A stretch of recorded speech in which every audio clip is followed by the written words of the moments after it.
Inilah banjir guys, ini banjir dari desa Kanton.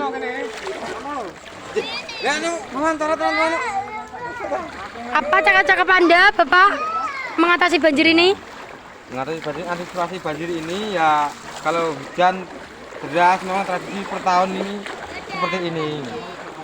Ini banjir dari hutan desa Kanton, Krucuk, Kabupaten Bojonegoro.